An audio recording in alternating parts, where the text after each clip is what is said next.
Bonjour, j'espère que vous allez bien. On se retrouve aujourd'hui pour un nouvel avis lecture, encore sur le thème de Noël. Je ne sais pas quand vous verrez cette vidéo, mais c'est un livre qui peut aussi se lire hors Noël, puisque oui, il y a des touches de Noël, mais on n'est pas dans une ambiance totale de Noël. Je vais vous parler d'Étrange Noël à Marcilly de Caroline Costa, auteure que je ne connaissais pas et que j'ai apprécié.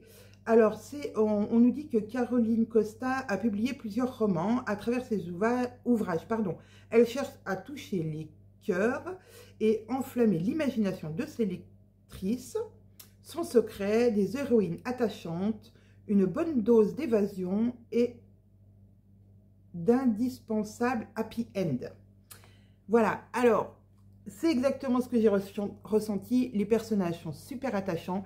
Nous allons suivre les aventures de Vicky, une décoratrice talentueuse qui a remis au goût du jour le château de Marcilly pour le compte de la mairie et qui pour le transformer en chambre d'hôte. Et pour un peu, on va dire, faire de la pub sur ce château et ses chambres d'hôtes, le maire a décidé d'organiser quelques jours dans ce château pour des convives qu'il a choisis et pour un peu voilà, booster la chose. Et cela va se passer en période de Noël. Voilà.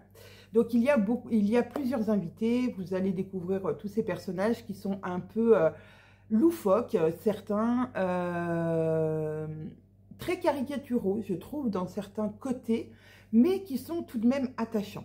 Et il y a un personnage qui est Maxime Novak, un célèbre romancier, et un célèbre romancier de thriller exactement, qui est invité, et lui est un peu, on va dire, pas de la région.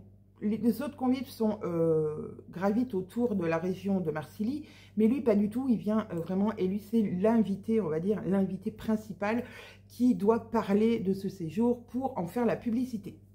Et malheureusement, il y a plein de choses qui vont se passer où nous allons avoir, dès le départ, le sapin qui est dans le hall qui va prendre feu. Et ensuite, Maxime Novak qui va disparaître. Et donc, Vicky va prendre les choses en main et va mener l'enquête pour trouver qui a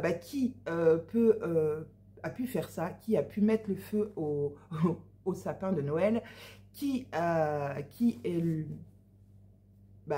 fait disparaître Maxime Novak. Et donc on va partir, alors on ne va pas être que dans le manoir, c'est pas un huis clos, puisqu'on va rencontrer aussi d'autres personnages qui vivent dans le village. On va aussi partir du manoir pour aller dans le village pour les activités de Noël. Voilà, c'était un roman de Noël pardon, que j'ai bien aimé, mais je dirais pas que j'ai été... c'est pas un coup de cœur, mais j'étais bien. Les personnages étaient vraiment très sympathiques. On s'attache à ces personnages, on a envie de savoir qui a fait ça. Est-ce qu'il y a une véritable malédiction sur le Noël à Marcilly, puisqu'il en est question un peu tout le long.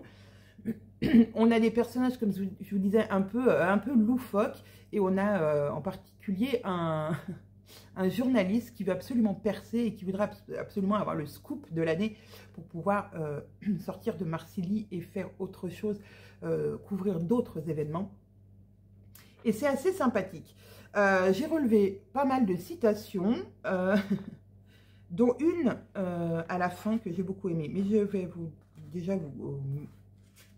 on va déjà commencer par le début, hein, c'est mieux. Hein. Elle ne s'était pas trompée, la gérante des boutiques de mode était assise dans son fauteuil à côté du bahut contenant des précieuses bouteilles. C'était probablement une bonne chose pour elle de se tenir loin de l'incendie. Avec le taux d'alcoolémie qu'elle avait dans le sang, elle aurait risqué la combustion spontanée. Voilà, il est rempli d'humour comme ça, ce roman. Vous allez avoir plein d'humour, plein de traits d'humour, mais aussi des histoires d'amour. Même si ce n'est pas une comédie romantique, on a aussi de l'amour à l'intérieur.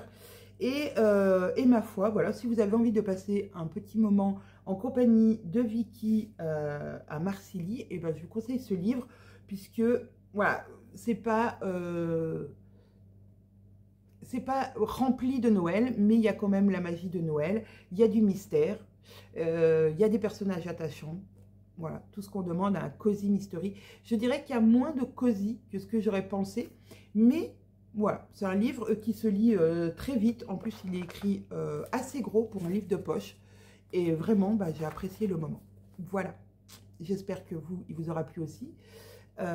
N'hésitez pas à me dire si vous l'avez lu. N'hésitez pas à me dire si ma chronique vous a tenté de le lire. Et moi, je vous dis à très vite pour des nouvelles avis lecture.